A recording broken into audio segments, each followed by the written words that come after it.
2023. On en est toujours au début du projet 206 RT. Bonjour les amis, on est sur le paddock du circuit Bugatti dans la Sarthe pour le week-end des trophées inter-écuries. La mission aujourd'hui, ça va être de trouver des pilotes et des propriétaires, voire des mécaniciens de Peugeot 206 pour s'informer des réglages et de l'optimisation de ces petites combinettes. Le but, c'est un jour, on y croit très très fort, que la 206 RT que je suis en train de préparer se retrouve ici sur le paddock du circuit. Allez, on descend dans le paddock et on essaie de trouver les proprios.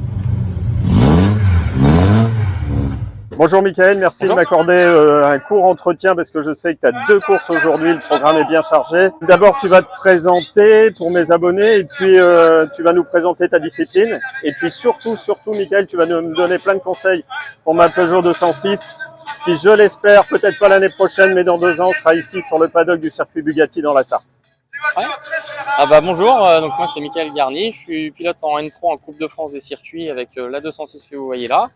La Coupe de France des circuits, c'est une compétition nationale amateur qui est très accessible et qui est géniale en même temps parce que ça permet aux amateurs qu'on est de pouvoir cirer la bourre un peu comme les plus grands qu'on peut voir, donc c'est quand même plutôt une bonne discipline. Et on se fait plaisir à notre niveau avec notre petit jouet. Alors, combien de courses dans la saison, Mickaël?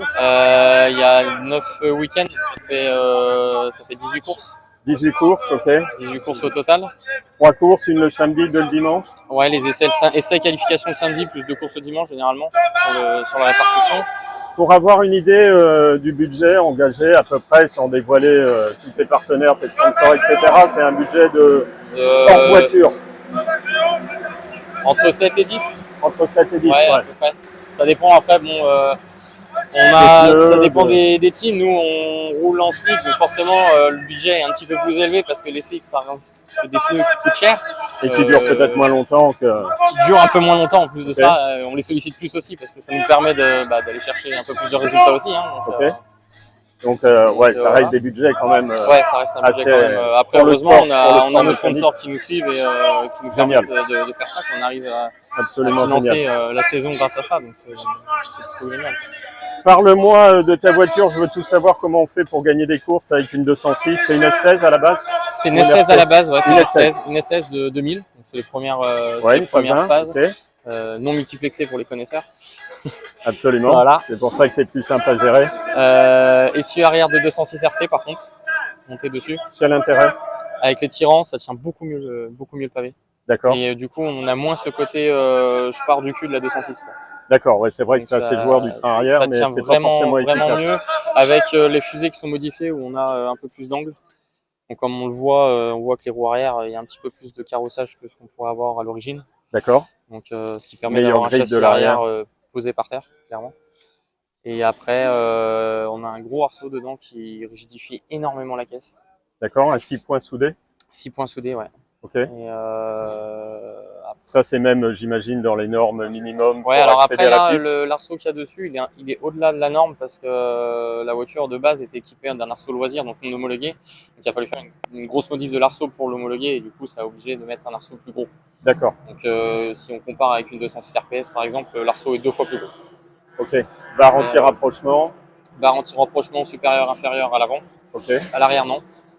Combiné fileté au niveau des suspensions? Combiné fileté, ouais. Combiné fileté avec... À l'arrière uniquement ou non, que à l'avant. Que à l'avant, pardon. Que à l'avant. C'est là où vous voyez que j'y connais rien. Ok. Uniquement à l'avant. Ouais, à l'arrière, c'est des barres de torsion, donc on peut pas jouer là-dessus. Absolument. Après, on a des coupelles réglables au niveau des têtes d'amortisseurs. Et récupérer un petit peu de carrossage aussi pour se rapprocher en fait un peu de l'idée des châssis Renault Sport. D'accord.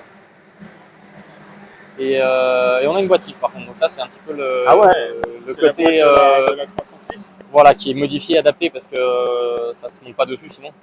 Okay. Donc on est très très peu à avoir une 206 boîte 6, ouais, c'est boîte clair. 6 avec autobloc concours, donc on arrive en fait à optimiser le couple maximum de la voiture de 3000 à 7000 tours. Donc on est quasiment sur le couple maxi en permanence. Ah ouais. Donc, bon, il y a eu une petite reproc de fait pour pouvoir jouer un petit peu plus précisément là-dessus, mais. D'accord. Il y a eu une grosse prépa quand même sur cette voiture. Après, au niveau instrumentation? Tout classique, on a juste un Alphano. Ok. C'est quoi un Alphano, Mickaël? C'est ce qui nous permet d'avoir les temps chrono et Pas d'avoir les temps chrono principalement, hein, et puis, D'accord. les meilleurs tours, les choses comme ça, quoi. Et après, via l'application, sur la version plus évoluée de l'Alphano en GPS par exemple, on peut avoir les trajectoires et sur l'application on retrouve les trajectoires. Donc du coup, ça permet aussi de travailler des fois un petit peu notre trajectoire. Donc tu vois la trage idéale? On peut voir la trage idéale sur la version du dessus. Moi, c'est pas celui-là que j'aime. Hein. Ok, donc trage idéale et toi tes écarts par rapport à la trage idéale. Ouais, voilà. Avec celui du dessus, c'est ce qu'on peut faire. Ouais. Donc, ce qui est quand même, D'accord. pas mal. Là, on utilise les GoPro, on en a deux à l'intérieur en course, on en met une devant, une derrière. Ça permet de voir les trajectoires qu'on fait, effectivement, si elles sont bonnes ou pas bonnes, et la différence avec le concurrent qu'on essaie de choper. Si lui, il est passé là, moi, je suis passé là. Ouais, par contre, il me met 10 mètres, donc effectivement, c'est que ma trajectoire est pas bonne. Donc, c'est ça nous permet travail de débriefing après dans le camion. Ouais, c'est ça. Et puis, généralement, les week-ends avant la course, on regarde un petit peu les vidéos de l'année d'avant pour se remettre un petit peu les trajectoires, les choses comme ça. Là, c'est la deuxième année qu'on le fait, qu'on participe à la Coupe de France. D'accord. Les conditions météo étaient les mêmes Non, l'an dernier, c'était grand soleil. Là. Alors après, là, on fait des relevés de pression, de température et d'usure des pneumatiques à chaud, à froid de toutes les courses, tous les usages, sur tous les circuits.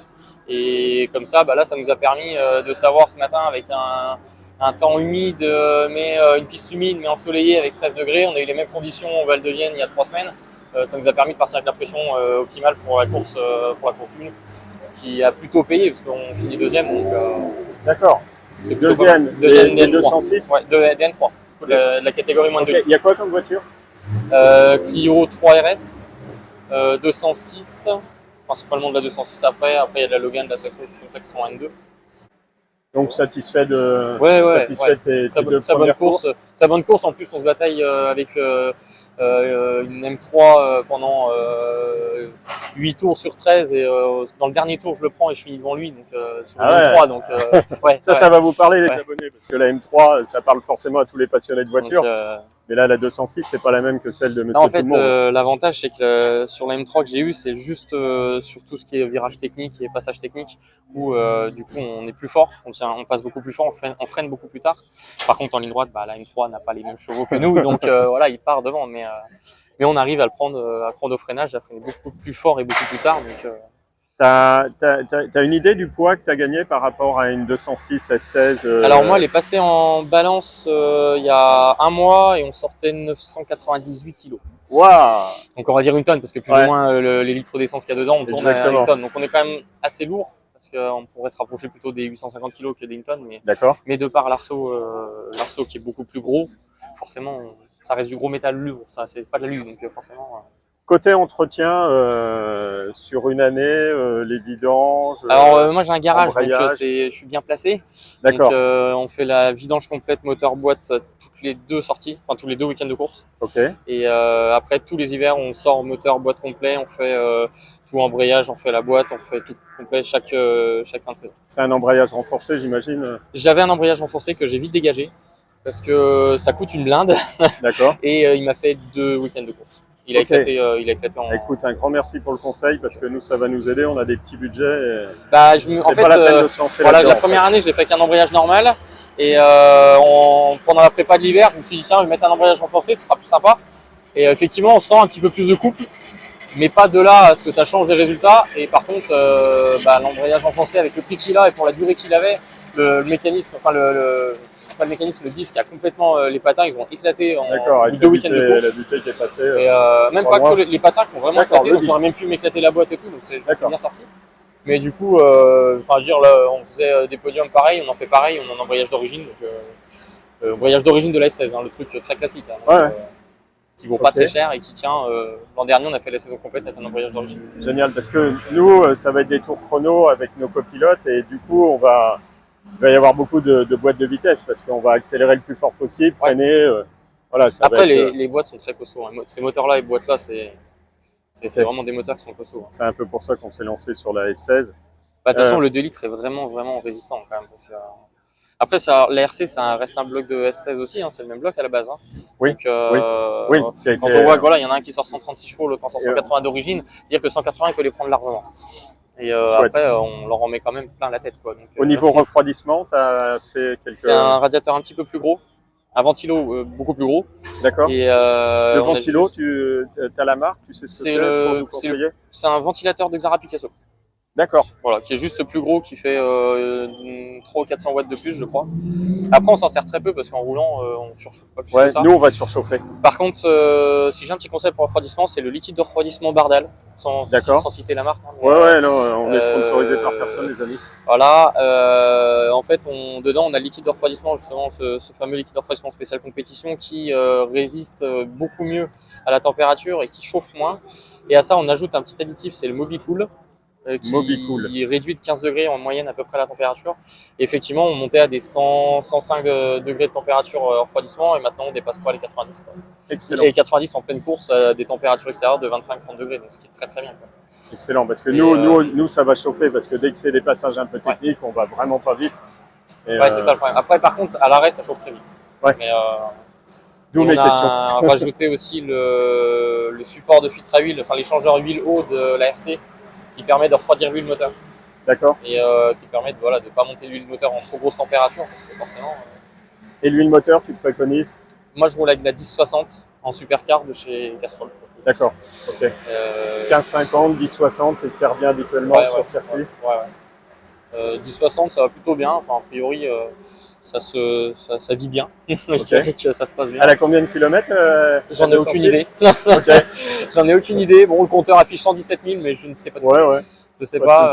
Après, et ça a plusieurs saisons déjà, 2 saisons du coup. C'est la deuxième saison en championnat du coup.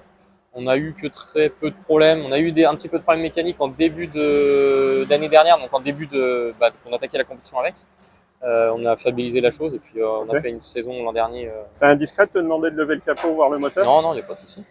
Non, non, ça il est glissé derrière la calandre devant le radiateur. Après, on retrouve le collecteur de l'RC. Je demande à ma petite souris de bien filmer parce que c'est hyper intéressant. Christopher, qui est mon principal concurrent, t'es gentil, tu regardes pas la vidéo. Ok. Donc le refroidisseur d'huile, c'est ça? Ça c'est le collecteur d'émission. Le refroidisseur d'huile, on va le retrouver juste, c'est le support filtre à huile, en gros, où il y a le liquide de refroidissement qui permet de réduire la température qui passe dedans. Après, on tu nous montres à la caméra du coup, Michael. Ouais. On a un boîtier papillon qui permet d'adapter en fait cette nouvelle entrée, parce qu'on a une entrée d'air qui est plus grosse. Ok. Donc c'est pas le boîtier d'origine, le papillon. Du tout. Il vient il était vendu avec le boîtier papillon, avec le collecteur quand je l'ai acheté. Après on trouve ça sur internet. C'est celui de la RC en fait. Ça non, même pas. C'est même pas de la RC, parce qu'en fait le problème de la RC, elle est en accélérateur en boîtier papillon motorisé.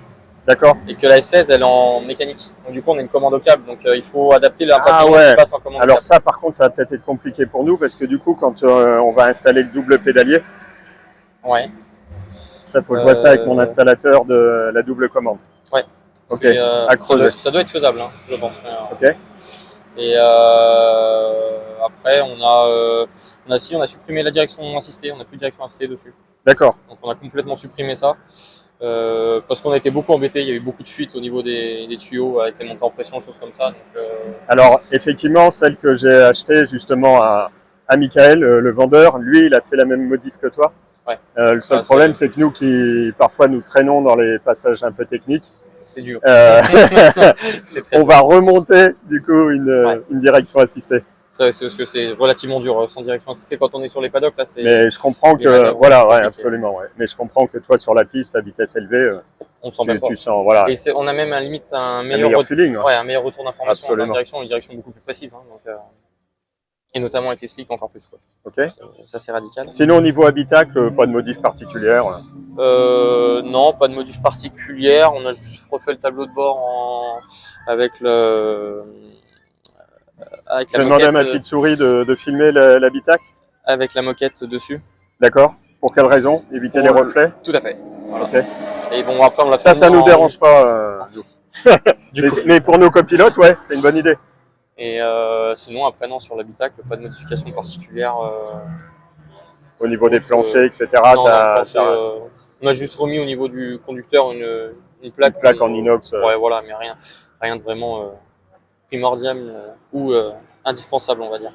Quel conseil t'aurais à donner à un jeune pilote qui veut démarrer avec une 206 S16?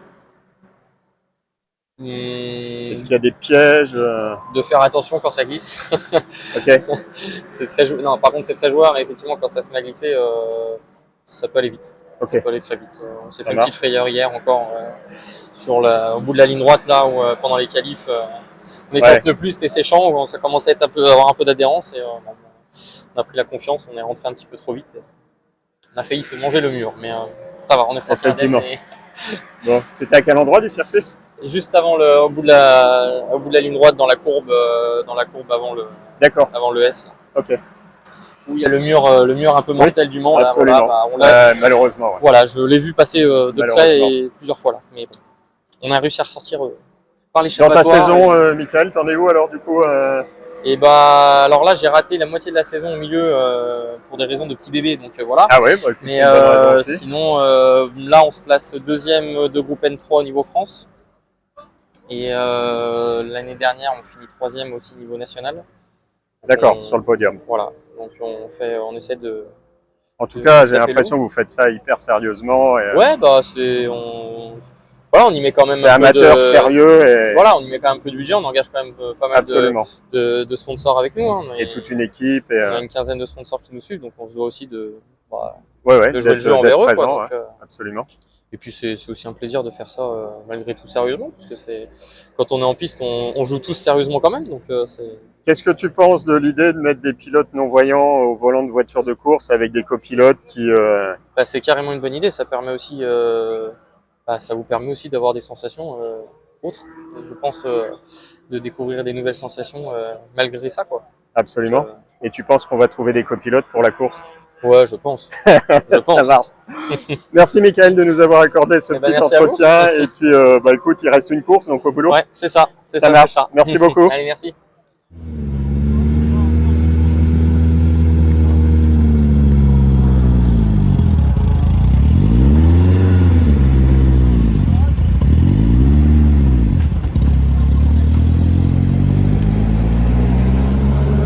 Bonjour Jacques, merci de nous accorder cette petite interview pour nous donner l'esprit d'une 206 efficace sur circuit.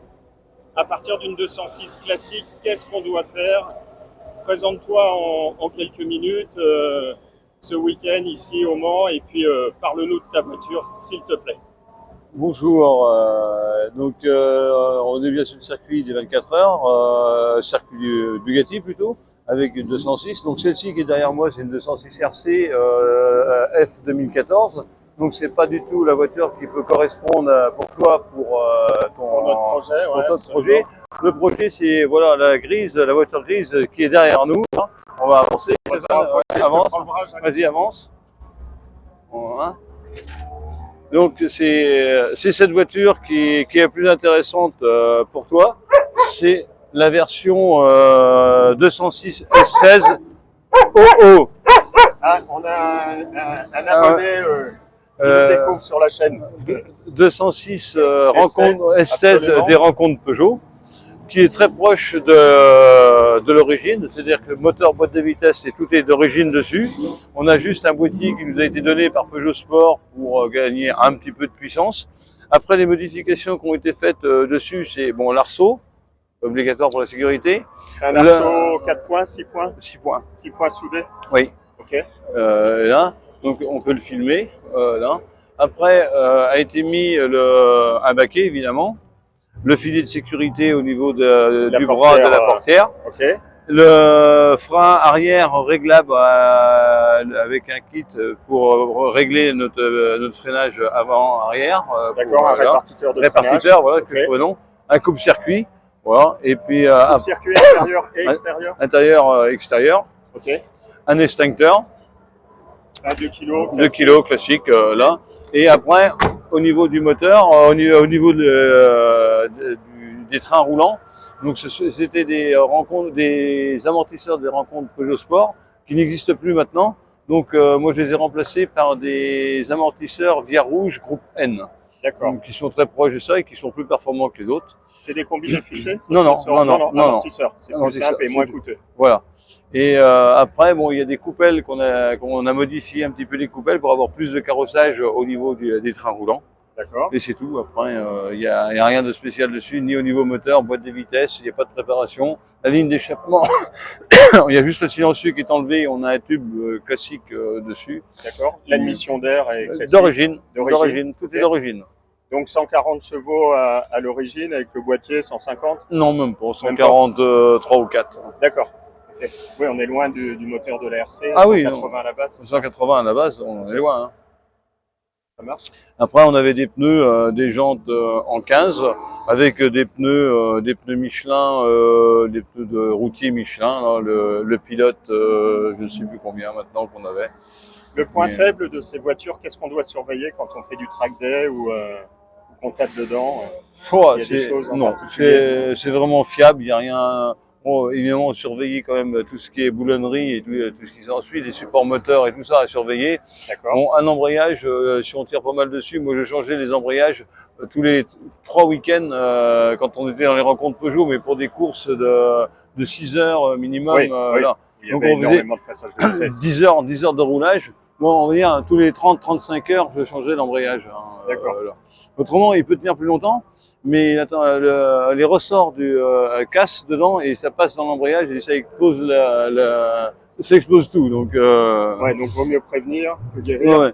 Moi, un embrayage, c'était parce qu'on n'avait pas le droit aux embrayages renforcés, donc c'était un embrayage d'origine. Donc 35-40 heures, hein, faut changer l'embrayage. D'accord. Ok. Pour Watt District, tu les fais plus souvent qu'une voiture classique, non? Jamais. Ok. Moi, je révise le moteur tous les 2 ans, 3 ans, et je change la courroie de distribution à ce moment-là. Au niveau refroidissement moteur, tout est d'origine. D'origine. Ventilo et les... D'origine. Ok. Alors je mets le liquide de refroidissement de chez Motul, celui qui est un peu plus performant, que la température reste plus basse quand même. D'accord. Et en huile, tu mets En huile, j'ai la Motul, la V300 en 1550. en 15,50. 1550. Ok. C'est C'est la- une super info. La V300, toutes mes voitures, parce que j'ai une NASCAR aussi. D'accord. La NASCAR elle roule avec la V300 et j'ai une Clio RS3 qui roule aussi avec la V300. D'accord. L'huile universelle, Non, je me prends pas la tête avec ça. 15,50. Ok, ouais, pour éviter les montées en température. En fait. Oui, puis bon, c'est assez fluide, ça va. Ça correspond à tout ce qu'on a besoin pour la compétition. Donc, voilà, j'ai de la motul et je cherche pas ailleurs. Bon, et ton week-end aujourd'hui, il y a 2 courses. Ah bah, 2 courses, la première est très mal passée. J'ai entendu ça sur le paddock. J'ai entendu ça sera pas pire que ce matin. Ah oui, ce matin, la voiture ne voulait pas marcher. Hier non plus. Je suis 3e du championnat de la Coupe de France en ce moment et premier de ma catégorie. Félicitations. Ça Tu va n'as être- pas choisi le être moins bon. Ça va être compliqué aujourd'hui pour faire un podium. J'étais revenu à la 3e place de mon groupe et c'est là que je suis retombé en panne. Donc on va voir cet après-midi. Là, mais bon, c'est que la Coupe de France, c'est pas un grand championnat. Hein. Ça fait 6 ans consécutifs que je le gagne en 206, le groupe 3. D'accord. L'an dernier, j'étais vice-champion de France, toutes catégories confondues. Cette année, je serai 3e du championnat de France, toutes catégories confondues. Après, Bon, pas mal. avant tout ça, j'ai fait 10 ans de trophée Andros. La première voiture qui est sortie dans le Stade de France, la première compétition dans le Stade de France, c'est moi qui suis sorti avec une Nissan Micra, qui en a terminé 3e à la super finale et 2e à la demi-finale. Bravo. Après, il y a un peu de super tourisme, un peu de super production, et puis la Coupe Clio, la Coupe Mégane. J'ai fait 42 ans consécutifs de licence consécutive. 42 ans que je ne me suis pas arrêté. Bon, donc tes conseils, Jacques, on va les suivre avec Christopher pour la prépa de nos voitures parce que il y a un petit retour d'expérience de quelques années, on va dire. Un grand merci, Jacques.